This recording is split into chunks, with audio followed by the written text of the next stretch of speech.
Welcome to the very first episode of Holiday. My name is Tammy Priest, and I'm so glad you're here. For those who don't know me, I'm a Jewish believer in Jesus, and I love to teach and write about the Jewish context of Jesus' ministry. I love helping people discover deeper meaning in familiar faith, to learn and grow in awe and love of Jesus. And the reality, of course, is that I'm still learning and growing too, which is why I started baking challah back in the early spring, pre-pandemic. I found that I wasn't resting well even then, not physically or mentally or emotionally or even spiritually. I really needed something to ground me and to help me rest. Maybe you've experienced the same thing. So I decided to try my hand at baking challah on Fridays to welcome the Jewish Sabbath. And of course, challah was always a staple of my childhood, but I'd never actually made it. Well, I will tell you, it has become an incredibly worshipful ritual for me. And especially as COVID-19 began disrupting life as we all knew it. So on Friday mornings before dawn, hours before my college and high school students would wake up to start their virtual learning, and before my husband would head out to the hospital, I would tiptoe in the dark downstairs and turn on that little light above the stove. And I would measure and mix, and I would knead the dough. And then during the dough's first rise, I would read and pray just as the sun was rising. It was exactly what I needed. And then an hour and a half later, I would knead the dough again and roll and braid 4 loaves. Now, don't worry, not all 4 loaves are for me. I always give 3 loaves away to my dear running sisters on most Friday mornings. But while I would knead each of those 4 loaves, I would pray for everyone I knew of who was struggling. People in my family and friends, of course, but also just people who I knew of who needed healing and who needed justice. I prayed a lot for our nation. And I found that this challah ritual was weaving rest and worship back into my heart and my mind and my soul and my body. And that I was also connecting better with God and with my family. And I really then started to miss connecting with people through teaching. So with all my teaching or speaking engagements canceled due to the pandemic, I decided to connect with you, my friends, in a different way. So that's why we're here, sitting in my dining room together. Every Friday, we'll connect at my table with some freshly baked challah and have a short 10-minute or so devotion about life in the Messiah, the bread of life. Now, it's extra special that tonight, after our very first episode of Holiday, it's not only the Jewish Sabbath, but it's also the Feast of Trumpets, which is only fitting because on the special holiday, we make a special challah. Sorry for the pun. My kids can commiserate with you. But anyway, on the Feast of Trumpets, we have a special challah.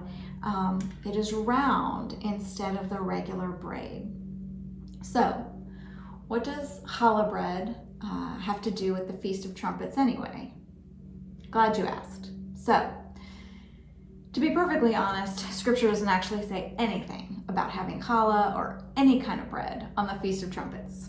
All God said was, on the first day of the 7th month, set aside a day of rest, a sacred assembly. Mark it with loud blasts on the ram's horn. Don't do any ordinary work. That's from Leviticus 23:24. Now, have you ever heard loud blasts on a ram's horn before, a shofar? Well, it's unlike anything you've ever heard. It's startling and it's beautiful, all at the same time. It's actually the only thing that's ever made my English bulldogs howl. And if I'm going to mention them, I have to show you a picture. So here they are. They are super cute. Gibson and Groot. And no, we don't usually let them on the couch. That was from a fun photo shoot for a coffee table book that was a fundraiser in our community. But anyway, back to the ram's horn. If you've never heard it, then you're in for a treat, I hope. I am very rusty.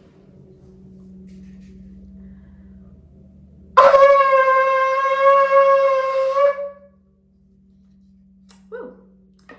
Clearly, the ram's horn on the Feast of Trumpets grabs our attention.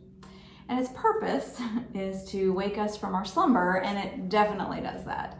One year, my poor kids, they were startled awake by their mother's bright idea to blow the shofar as their alarm clock.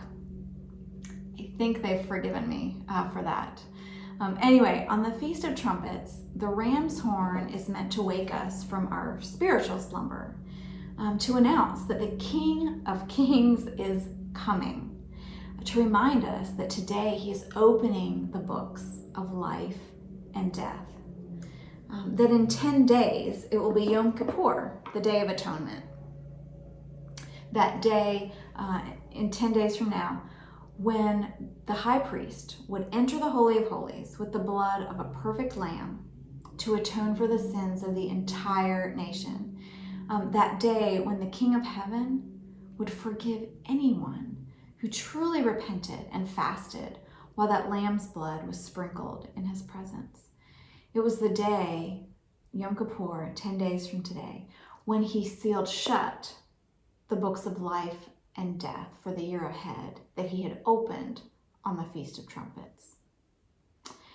And so the cry of the ram's horn was and is a call to startle us into a renewed awareness of who we really are, broken and flawed, human, selfish, and to remind us that the King is coming, but not an earthly king arriving in a city or battlefield being announced by trumpets. No, with ram's horns blown from the top of mountains throughout the entire country, the Feast of Trumpets proclaims that the most holy King of all creation is in our midst, all of us, in all of our midst. Which brings us back full circle to our special round challah. Because this round challah, when it's braided by someone who really knows what they're doing, looks like a crown, which celebrates the King of Kings in our midst and also calls us to crown him as King of our hearts. As a believer in Jesus, the even more beautiful and powerful reminder of this crown of bread is that God chose to set aside his crown to come tabernacle with us as the Messiah, without any fanfare or ram's horns announcing his presence.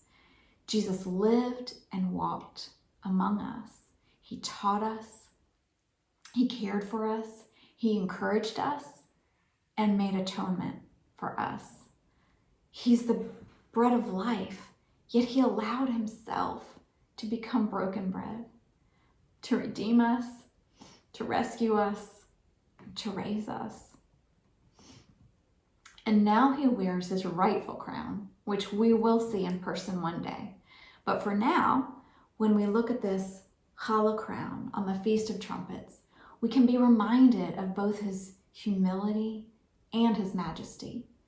We can be reminded that just like a round challah, our King's love and grace and mercy and justice and faithfulness are without beginning or end, and that he nourishes us and sustains us with these things, with himself, even when the world that's swirling around us seeks to empty us and exhaust us.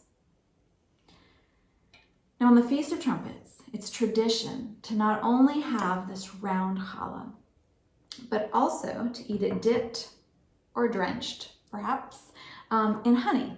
And I have some here sent to us from dear ministry friends from Nazareth. And I just had to show that because it's so special to us. But the honey on the Feast of Trumpets is reminiscent of God's promised land flowing with milk and honey. And it symbolizes the hope for a sweet year ahead. So a round challah with honey on the Feast of Trumpets. So on this Feast of Trumpets day, I wish you a sweet year in the King's presence. So now go and have a restful, happy holiday.